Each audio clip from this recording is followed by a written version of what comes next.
So today we're going over 20 things that we're influenced to buy. The organizers, the gadgets, the must-have items that we see over and over again. We thought that it was a good idea at the time, but it never really worked out. And if you own any of them, you might just want to let them go. The convenience of Amazon has been great for my family, but sometimes we get influenced to buy products that go viral on there, and that can just create a lot of clutter, right? One product that went viral that I noticed was this big white block, and you can plug in every device that you own, from your laptop to your phone to your tablet, you name it, it could go on this thing. So if you have one of those charging gadgets that's supposed to make your life easier, where you can charge everything all together, but that's just not the way that you do things, and it's just sitting there, that might be an item that you can let go of. Hi, I'm Bren, and I share simple and minimalist living content to help you make space for what matters most. If you love these topics as much as I do, don't forget to subscribe. Have you ever seen those pantry videos where the influencers just have their shelves just lined with those clear plastic bins and baskets, and it looks perfect?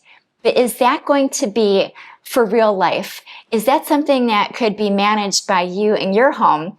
Well, the answer for me is no, because I have a 10 by 10 kitchen. Even if I wanted something like that, it's not going to happen. But these influencers put it out there that we need to buy all of these bins and baskets that are clear and just line our shelves with them.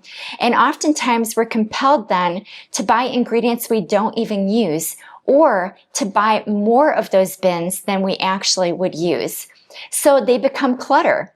So my suggestion is, if you have any of those clear bins and baskets that you were influenced to buy, maybe some of them worked out, but maybe some didn't. And the ones that didn't, you can feel free to let those go or use them in another capacity in a different spot in your home. I bet this one is going to practically resonate with every single one of you, and that is the tumbler trend. Everybody has a tumbler, and most of us, we have a cabinet full of tumblers because all of the brands came out for this. There was the Stanley brand, and there was the Hydro Flask brand. And then it wasn't just the brands. It became about the colors. And then it became if it had a straw or a screw-on lid. It was the size or the shape. But I bet you're probably only reaching for one or two. So if you fell for this tumbler trend and you have your favorites, you might want to go through your cabinet and just part ways with the ones that you're not using. I love to buy my dog her toys at TJ Maxx and Home Goods because they have such good prices on their dog toys.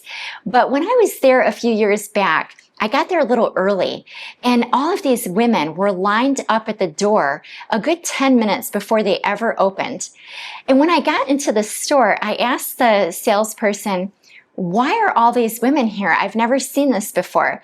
And she said that they were here to get all of those mugs. I think they were called Ray Dunn. It wasn't just mugs, actually. It was dinnerware or just all sorts of things. And it had these sayings on them, and the women were there for those. But in my opinion, we don't need those signs to tell us who we are, how we feel, or to motivate us.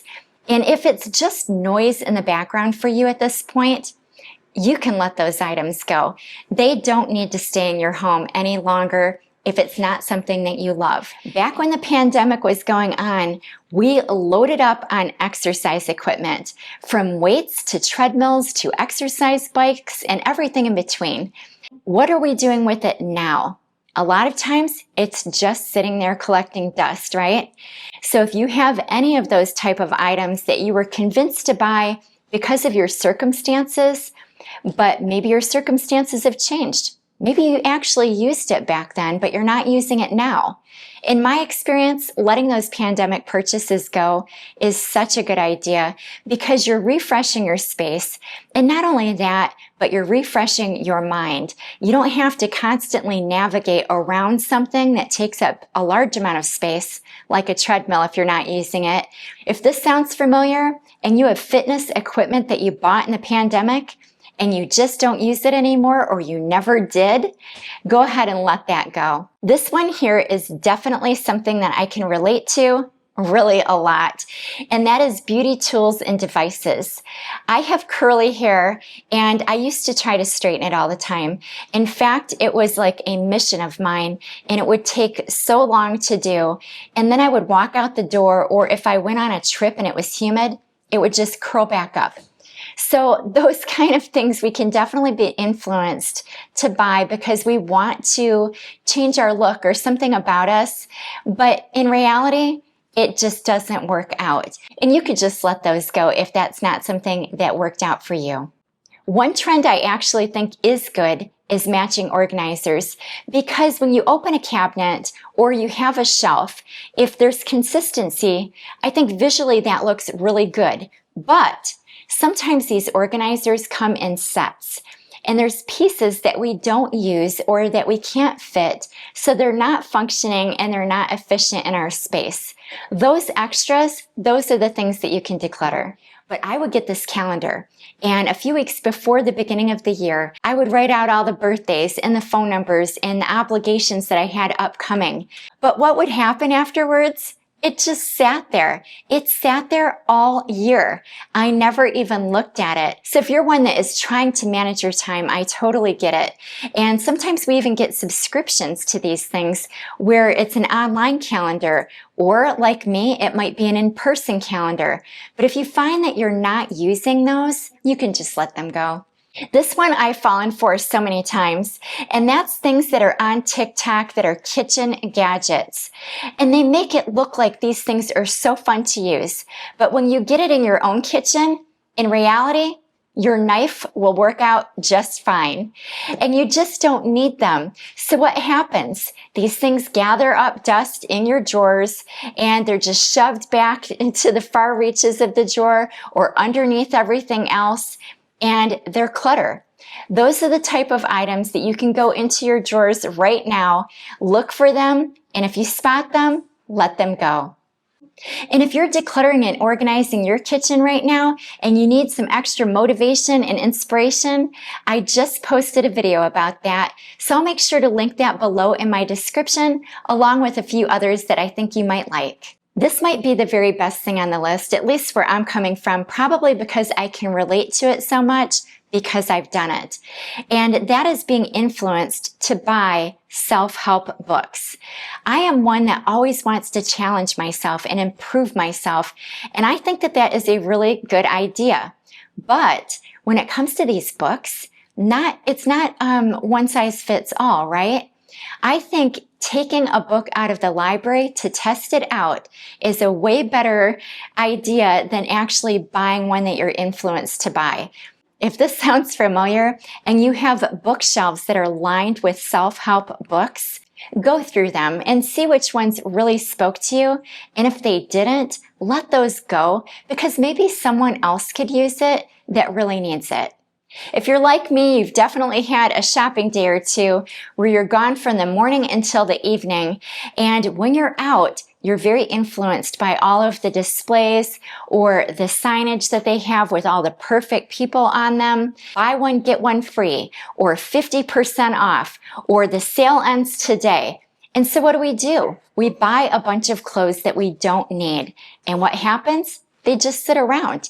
So if you have any of those, if that sounds familiar to you, go through your clothes and identify the things that you're not reaching for and declutter those. One thing that a lot of us busy people are influenced to buy these days is subscription boxes of food. And what happens is you receive an entire box of food, but you might not like all of it. So you put it in the fridge and you forget about it. It's all of these little extras that they give you, like packets of sauces that you just don't like the taste of. But instead of decluttering them, instead of throwing them out, you just put them in the fridge hoping that one day you'll change your mind, or maybe someone else in your house will like it. So if that sounds familiar, go to your fridge right now and just toss out those things. It will take you less than 5 minutes and your fridge will get a nice, good refresh. Every year, my girls and I go to this thing called the Cincy Flea. It's a flea market, and it has vintage items plus items that are handmade. We can be influenced even when we're trying to be conscious of the environment. And all of those booths have items that are just like, there's just one of them, right? It's not like there's 10 of them where you can go back and think about it later. Like if I go to Target and I see something, I can say to myself, okay, I can leave it there and I'll think about it and I can come back if I want to, right? But that's not the case when it comes to something like this. There's one item, and if you don't buy it, you might be out of luck. So if you have items like me that you bought that you thrifted and it didn't work out, don't be afraid to let those go. I am sure I'm not alone on this one, but I would always buy duplicates, especially if I really love something. Does that sound familiar to you? It's like they might never make it again, or what if it breaks? I have to have a backup, a just in case one, right? I have a little trick that I do for myself, and it just might help you as well. And that is, I think to myself, is this item going to disintegrate? Is it going to fall apart? That is just not the case, right? So if you have items that you were influenced to buy and you went the extra mile and bought duplicates, you can let the ones go that you're not using. I'm positive that all of us have fallen for this at least once. And that's those flash sales that you see. Oftentimes they're around holidays where it's a specific amount of time that we have to buy something.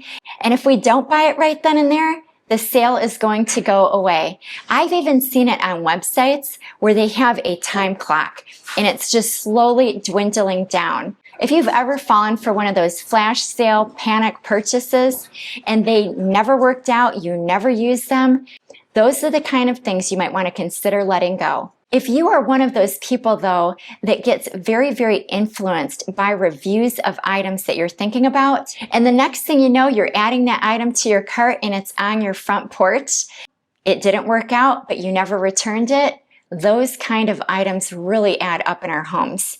If those reviews caught you off guard and you ordered an item, it showed up and it didn't work out, those things can definitely be on your declutter list. One of the things that I was susceptible to the most was being influenced by people I actually knew. And that is a tough one, right? Because a lot of times the people that we know and love, we respect their opinion and we believe what they're telling us will work for us as well, just as well as it has worked for them. But they are not serving any purpose for you. They just did not work out. Those are the kind of items that you don't even have to think twice about. You can just let them go. If you are decluttering right now and you need some extra motivation and inspiration, make sure to check out my description below. And while you're at it, make sure that you subscribe to my channel. I would love it if you do. I post a new video every Thursday.